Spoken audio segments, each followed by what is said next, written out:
Has Philadelphia Eagles franchise quarterback Jalen Hurts become play caller proof? That's one of the three main questions I have at the quarterback position heading into training camp. We'll get into more coming up next right here on the Locked On Eagles podcast.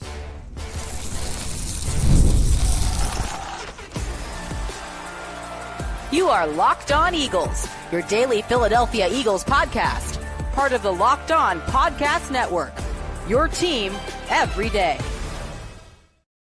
We thank you so much for making Locked On Eagles your first listen each and every day. Welcome in, Eagles fans, to this Monday edition of the show. I'm your host, Louis DiBiase. This episode is brought to you by Gametime.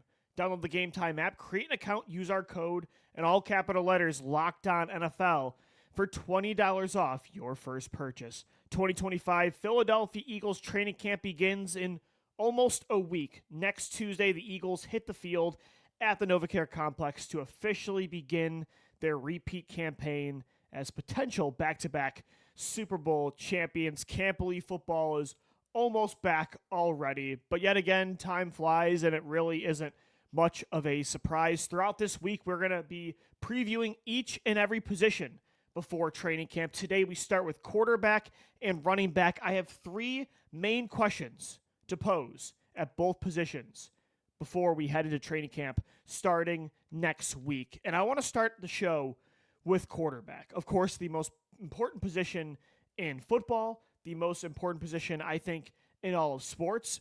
The Eagles have very little questions when it comes to the top of their roster at the most important position because we know current and reigning Super Bowl MVP Jalen Hurts, he's the face of the franchise. After outdueling Patrick Mahomes yet again in the Super Bowl, I feel like there are no more questions with Jalen. He has a ring. He's gotten you to 2 Super Bowls in the last 3 years. I think all of the checks have been hit on the resume. Like, there are no more questions, at least in my opinion, for Jalen Hurts as a franchise-level quarterback. So, not a lot of questions with Jalen, but I think there are some interesting questions behind him on the roster. Is Tanner McKee ready to be the backup? Kyle McCord against Dorian Thompson-Robinson. Those are three things that I'm really looking into at camp. And there is something I'm looking into when it comes to Jalen Hurts. How evolved?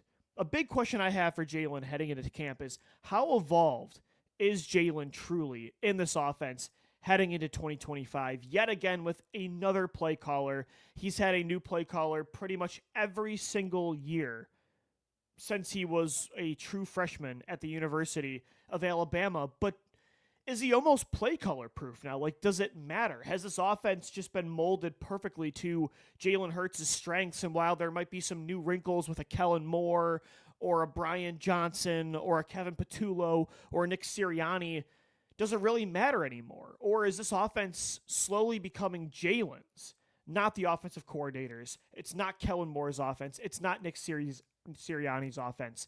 It's Jalen Hurts' offense. And especially with how surgical he became in the pocket at the end of last year, how surgical he was pre-snap. And that was only his first year really controlling everything at the line of scrimmage before the snap. Because before that, it was all Jason Kelce really calling things out. Heading into year 2, is he going to get even better in that way? Is he going to become an even better player inside the pocket? It feels like he kind of hit that last level, like almost as a Pokemon, like that third level of evolving when Spagnuolo just threw every kind of pressure he could at Jalen Hurts and Saquon Barkley in the Super Bowl, because that's normally Jalen's kryptonite, and he figured it out. I thought last year he was excellent against the blitz. If he's going to become that kind of guy, pre-snap, playing with anticipation, the accuracy inside the pocket where he just has an answer for every single defense, that's my big question is that who we're going to get in Jalen Hurts in 2025? Is the guy we saw against the Commanders in the NFC title, the guy we saw in Super Bowl 59, just this player that was playing unconscious inside the pocket, outside the pocket, improv, mobility, the deep ball. Like, he was just incredible. He was a complete star. Doesn't matter anymore if that's the Jalen we're getting, who the play caller is. Doesn't matter if it's Kevin Patullo or Kellen Moore. Like, it sounded like we were getting that kind of player in Jalen Hurts during OTAs. Like, a lot of beat reporters' takeaways were the ball's not touching the ground for Jalen Hurts. Like, he just knows where he's going with the ball every single play, every single rep. It's perfectly placed into the receiver's hands like he just walked up and handed it to him. He's in such command of this offense. Maybe that is what we got now on offense. It's Jalen Hurts' offense. I would love to see him start maybe calling audibles at the line of scrimmage. I just want to see that next level of Jalen Hurts because we've already gotten a clutch player, elite runner, elite deep ball, a pretty, hot and cold pocket passer, but has had some elite streaks.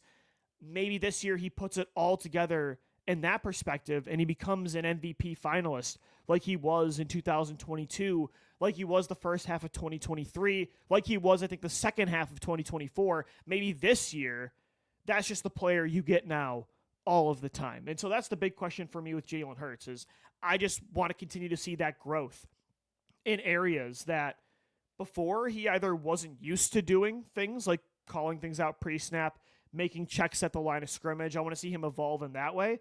And I want to see him just continue to build off of the momentum of the end of the year where the weaknesses defensive coordinators thought they could exploit in Jalen started to become strengths. And it was a main reason the Eagles were able to win their second championship in under a decade.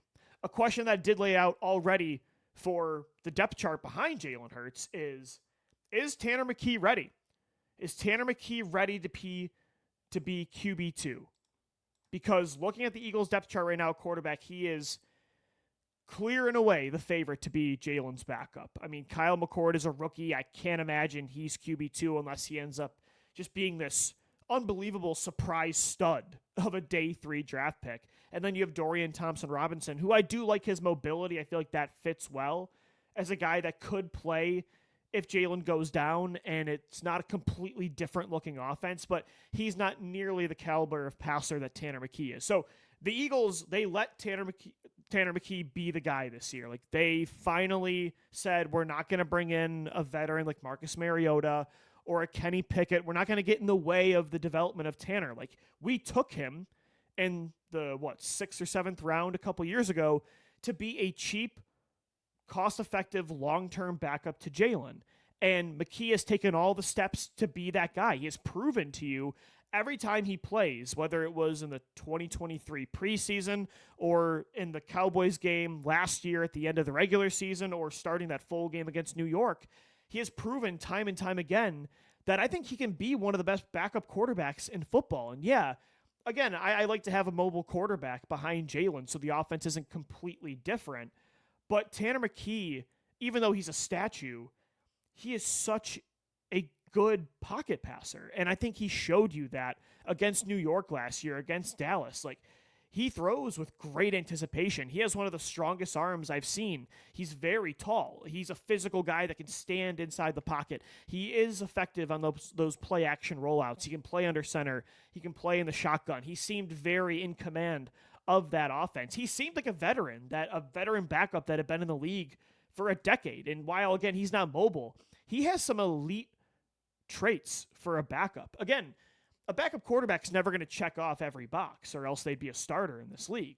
But what you kind of want is a guy that has a high floor in certain areas, and then maybe he has like 1 or 2 elite traits. I think Tanner McKee has a couple elite traits. He has elite size for the quarterback position, and he has elite arm strength. I think the accuracy's been coming along. I think he's a very high football IQ type of player. Coming out of Stanford, this is a smart guy. I think he's ready to go, but the Eagles never really handed him the reins because they do value the backup quarterback position so much, and they want a proven player in case Jalen goes down for a team that's in a contending window. I think this has been a position they have been more nervous to place faith in a younger, more projection type of player than a proven veteran. They've been nervous to hand the reins to a young guy that's not proven, but I think Tanner McKee has earned what the Eagles are giving him this year as the clear and obvious QB2, but we'll see it. The proof's got to be in the pudding. We got to see him continue to build off of the last couple years. Is he ready? That's a big question. And then, of course, that third question is who wins that QB3 job? I think the Eagles will keep 3 quarterbacks on the roster this year. Is it rookie out of Syracuse, day 3 selection Kyle McCord, or is it Dorian Thompson-Robinson, who they traded for from the Cleveland Browns in that Kenny Pickett deal? Again, I like having DTR's mobility. if Tanner McKee has to start for a long period of time, if Jalen had a serious injury, it'd be nice to have some packages where DTR is on the field because of that mobility, to use him in RPO type of packages, short yardage. Maybe he's the guy you use for the tush push. But I do think McCord is just such a more advanced passer than DTR. And I think that was obvious to reporters at OTAs. And he does have some mobility as well coming out of Syracuse. This is a player that put up some legit numbers in college. Although you like DTR's style of play, I think it's going to be obvious once training camp hits the preseason that McCord belongs on the roster over him as your Nate Sudfeld, right, as your long-term QB3. And the Eagles normally like to keep players that they drafted in year one, unless they're Clayton Thorson level bad. And I don't think McCord is Clayton Thorson level bad. So those are my 3 questions for quarterback heading into 2025 Eagles training camp. How evolved is Jalen Hurts in this offense? Is Tanner McKee ready to be QB2? McCord versus DTR. We'll have all those questions answered starting next Tuesday when the Eagles hit the field for training camp at the NovaCare Complex. Coming up next right here on the Locked On Eagles podcast, what are the main questions at running back? Another position that has very little instability. Saquon Barkley is the face of the offense, in my opinion, but I do think there are some questions behind him on the depth chart. So we'll get into that coming up next right here on the Locked On Eagles podcast. This Monday edition of the Locked On Eagles podcast is brought to you by Gametime. We've all been there, logging on early, waiting forever for concert tickets to go on sale, only to lose your spot for a show that you've been dying to see. This happened to me years back, using another platform, trying to get tickets to the 1975. Live music should be about making memories, not dealing with the stress of ticket shopping. That's where Gametime comes in. Gametime makes getting concert tickets faster and easier than ever. Prices actually drop as it gets closer to showtime, and you can save up to 60% off with their killer last-minute deals. Tired of endless scrolling, trying to find the best deal? Gametime Zone Deals pick the best seats in your section for you, and you can get a great panoramic view of your seat, so there are no surprises on top of the great prices. So take the guesswork out of buying tickets and show tickets with Gametime. Download the Gametime app, create an account, and use the code LOCKEDONNFL for $20 off your first purchase. That's LOCKEDON NFL in all capital letters for $20 off. Terms do apply. Download the Gametime app today. Last minute tickets, lowest price guaranteed. Thanks as always for making Locked On Eagles your first listen each and every day. We are back to daily episodes Monday through Friday with Eagles training camp just 8 days away. Next Tuesday, we have Eagles football, ladies and gentlemen, to talk about. I can't wait. We also have 2 additional shows. So you have 7 episodes on your feed a week. We have live Locked On Eagles squad shows on Tuesdays at noon, live on YouTube. Thursdays at noon, live on YouTube with Harry Mays, Mark Farzetta, myself, and Jason Martius. 3 Philadelphia sports radio legends, and then myself as well. Not too bad of a big 4. So we got those live for you. Hour-long shows live on YouTube. They also drop on your audio podcast feed as well, wherever you get the show, Tuesdays and Thursdays. So 7 shows a week for you on top of my daily Monday through Fridays as the Eagle season gets ready to kick off. And their repeat run hopefully starting next Tuesday. Again, just like quarterback, running back it's a top 2 position that you're just not worried about, right? Of all the positions the Eagles have, what am I worried about the least? It's probably quarterback and running back because you have Jalen Hurts and you have Saquon Barkley. But I will say there are some interesting names, some interesting questions behind him. Right now on the depth chart, I think Saquon's obviously the lead running back. Behind him, veteran A.J. Dillon and Will Shipley will battle as that RB2 backup job is wide open with Kenneth Gainwell going to the Pittsburgh Steelers in free agency. You also have some interesting UDFA options like Montrell Johnson out of Florida, who I think is the favorite to be a top 4 back if they keep 4. I don't know if he could beat out A.J. Dillon or Will Shipley to be that 3rd guy, but I don't think it's impossible either, and that's one of my main questions at running back. But before we get into the depth, if there had to be a question for Saquon, what would it be? For Jalen Hurts, it's how evolved is he in this offense? I think it's kind of similar for Saquon. What is Saquon's role going to be in 2025?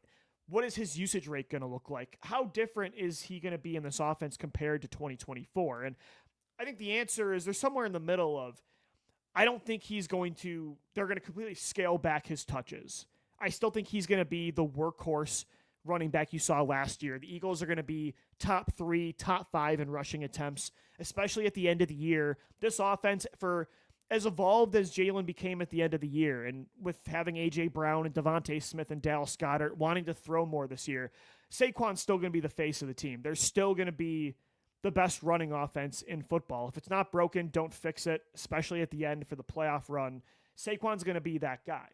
But I do think they want to keep him healthy for that stretch run when they can really just take the training wheels off and like run him until the wheels fall off, right? Take the training wheels off and run him until the other wheels come off.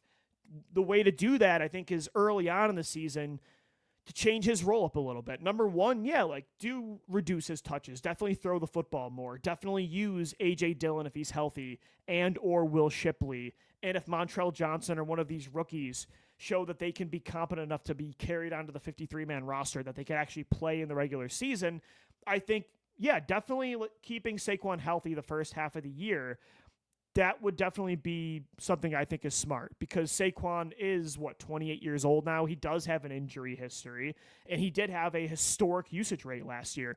I don't think it's sustainable to expect him to stay healthy for 2 years in a row, having that kind of workload. So I think definitely his role this year will be different early in the season. I think you'll see more of other running backs. I think you'll see more passing from Jalen Hurts. However, I think another way to keep Saquon as equally involved in the offense early on without taking the wear and tear of the carries he got last year from September to January is to throw him the football more. It's a different way to get him the football in space. I think he's going to take way less of a beating in that way. Let's get him going in the screen game, wheel routes. Let's get him matched up with linebackers, pre-snap motion. Maybe he lines up in the slot at times, right? I think that's something that they should look to do. So for me, the big question at running back for Saquon is just how do they use him differently in the first half of the season? How does his role evolve? Is his role reduced? Again, I don't think it's going to be anything crazy. I don't think they're going to make this a committee approach in the backfield by any stretch of the imagination. I don't think suddenly they're going to go back to week after week throwing 30-plus times a game. But I think the pass-run ratio will be a little bit more balanced the first half of the year. I think you will see more backup running backs play, a bigger role for Will Shipley this year. Hopefully A.J. Dillon can play. And I think Saquon gets the ball more in the receiving game. And then in the second half of the year, run him into the ground, right? Go for the repeat run. That's what you paid Saquon to do on a 3-year contract. I think that's probably what happens with Saquon. A question at running back behind him, though, is especially for the veteran they brought in free agency, who are these backups? Especially who is A.J. Dillon in 2025? This could go one of two ways. I think he's either going to be one of the steals of free agency that we kind of forgot about, or I think he's going to end up being this year's version of Rashad Penny in 2023. It's a former top 2 round pick that we all know, especially fantasy football players. We're all very familiar with A.J. Dillon, a former 2nd round pick from the Green Bay Packers that has had some solid years of production, kind of like Rashad Penny did, a former 1st round pick out of Seattle, had some good years with the Seahawks, suffers a really serious injury that keeps him out an entire year. And now it's like, can he bounce back from that? Rashad Penny could not.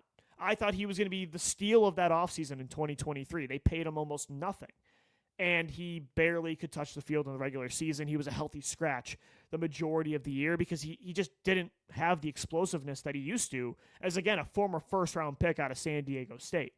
Maybe A.J. Dillon is that guy like Rashad Penny that just can't overcome the neck injury that kept him out of the entire 2024 season, but maybe he's that big, physical, large, like north-south type of runner that the Eagles' backfield could use behind Saquon if they're going to reduce Barkley's role this year. And maybe A.J. Dillon can get back to being an explosive former 2nd round pick that, again, has had some good years when he was kind of in that committee rotation in Green Bay with Aaron Jones. So I'm very fascinated to see where A.J. Dillon is health-wise, because he's the exact type of running back stylistically, his build, that I wanted behind Saquon. Because as much as I like Will Shipley, and I think he'll be second in touches this year when you combine carries and receptions behind Saquon. When it's all said and done, he'll be your RB2 from a snap perspective, from a perspective of how involved he is in the offense. But if Barkley went down, I don't think Will Shipley can really physically hold up getting an RB1 workload. So I think you need a bigger, more physical player like A.J. Dillon to help carry the load if something happens with Saquon, or you do want to reduce his touches this year. So that's a huge question for me, is what are the Eagles getting this offseason, this training camp with A.J. Dillon? Like, what's he going to look like? And my other one is, if A.J. Dillon is this year's version of Rashad Penny, do the Eagles have another UDFA success story on their hands? And I think if they do, it's the guy I put on the depth chart behind Dillon and Will Shipley. It's Montrell Johnson, the undrafted rookie out of Florida. I legitimately think there's a good chance he could make this roster. I think there's a chance he could beat out A.J. Dillon. And the Eagles, they wouldn't be surprised. They've had this kind of story in the past. Corey Clement, 2017. Josh Adams led the Eagles in rushing in 2018 as an undrafted free agent. They've been able to find running backs late in drafts, undrafted, that have been able to produce to a certain level. Like Wendell Smallwood. You had some good years out of him as a special teamer, as a fifth-round pick out of West Virginia, as a rotational piece. You didn't want to use him as much as he had to in some of those years, especially 2018. But for a fifth-round pick, Wendell Smallwood was a solid player. Corey Clement had 100 receiving yards in your first-ever Super Bowl win. If that was going to happen again this year, and they signed a lot of running backs undrafted, including also Shunderick Powell out of Central Arkansas. They brought in another guy right before OTAs ended. So they've got some bodies here, but I think of all of them, Montrell Johnson has legit juice. I think he could really turn heads this preseason. And again, if Dillon doesn't look healthy, maybe Montrell's that RB3 behind Saquon and Will Shipley. So those are the three main questions I have at running back. What's Saquon's role this year? How is it different than 2024? Who is this version of A.J. Dillon in 2025? And do the Eagles have another UDFA success story on their hands? They brought in a number of different undrafted rookies at the running back position, so they have some options for sure. All right, guys, we'll wrap up this Monday edition of Locked On Eagles. Coming up next, I want to get into Eagles second-round rookie Drew Mukuba's contract, because there's something really interesting happening right now with rookie contracts, with second-round picks specifically, because of one deal that could maybe change the landscape of rookie deals in the NFL. I'll get into that coming up next right here on Locked On Eagles.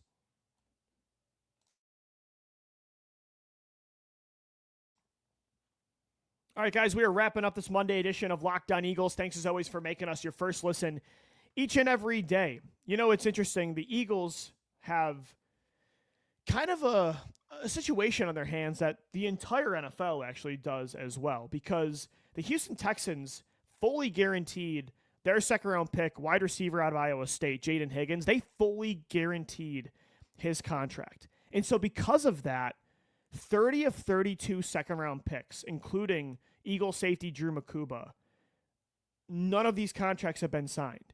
Because now suddenly, all these second-round prospects are seeing that fully guaranteed deal, and their agents are like, are we setting a new precedent here? Like, is this an opportunity for us to change the way rookie contracts look in the NFL? And we know how the NFL feels about fully guaranteed contracts. The owners literally colluded against star quarterbacks when Lamar Jackson wanted a new deal after the Deshaun Watson fully guaranteed contract. The NFL doesn't even want to give star quarterbacks fully guaranteed deals. They don't want to give Patrick Mahomes and Lamar Jackson fully guaranteed deals. So I think it's very unlikely that if prospects are going to hold out, and like, for instance, Los Angeles Chargers receiver, second-round pick Trey Harris out of Ole Miss. Chargers camp started this week ahead of everybody in the NFL. He's officially a holdout. Like, will NFL teams kind of give in finally and start to introduce guaranteed deals in different ways, whether it's through rookie contracts, whether it's through these massive extensions to quarterbacks? Like, is it time? Were they caught red-handed with that collusion case, and now they kind of have to change it? Do they think the NFLPA, when the next CBA is up, will really try for this? Do they think star quarterbacks will band together and really try to make this change in the NFL and get what NBA players have and NHL players? Saquon Barkley talked about it himself with the podcast episode he did with Cooper DeJean and Reed Blankenship. I do wonder if rookie contracts, if they'll ever be the same after what could be a mass day 2 holdout period, now that everybody wants fully guaranteed contracts. Again, my take on it is it probably won't change much. I don't think you're suddenly going to see rookies, first, second round picks, third rounders getting fully guaranteed deals. Even if they try it, I think, again, this is kind of a one-off, like the Browns paying Watson. The Texans giving Higgins the first fully guaranteed rookie contract is crazy to me. And again, these second-round picks aren't going to get their way. Like, Mukuba is not getting a fully guaranteed deal. But what I will say about this move, about maybe potentially these holdouts, and where we are in the landscape of the NFL and college football financially, contractually, is that rookie deals will eventually have to change. Again, I don't think it'll be in the form of fully guaranteed deals, because you think veterans in the NFL that aren't getting fully guaranteed contracts, even though rookies get paid way less than them, you think they're going to be cool with fully guaranteed deals when they're not getting it? Absolutely not. So I don't think that's what's coming.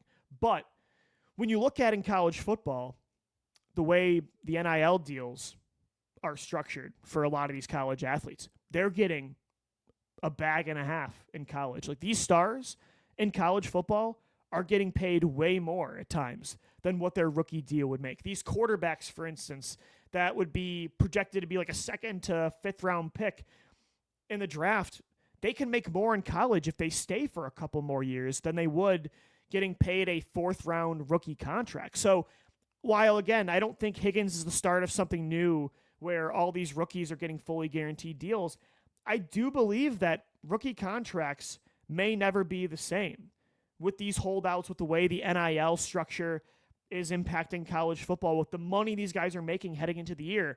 If the NFL, if these NFL teams want deeper drafts, if they want guys that aren't seniors declaring for the draft, even when they're projected to be a day 2 or day 3 selection, they are going to have to change the rookie contract structure somehow. Whether it is with more guaranteed money, whether they do raise the rookie minimum wage scale to be able to, fairly compete with the NIL deals these college athletes can get.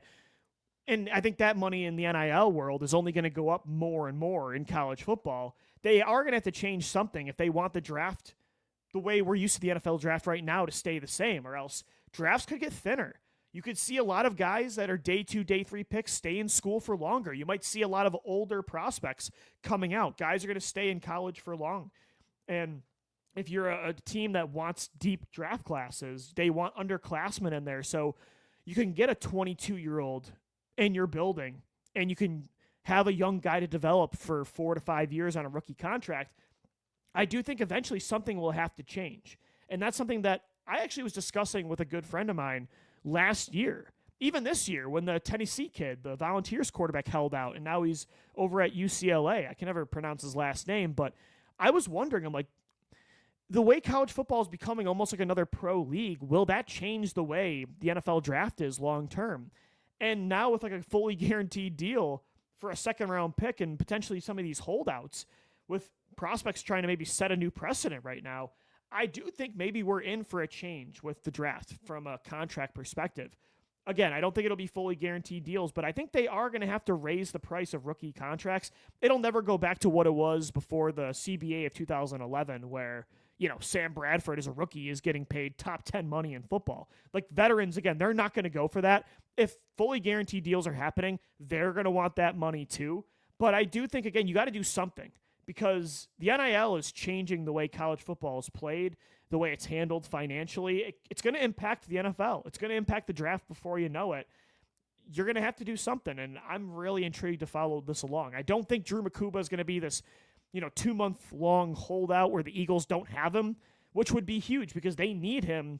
I think this year is a starting safety next to Reed Blankenship, and I don't think they're giving him a fully guaranteed contract, but 30 of 32 second-round picks are not signed right now.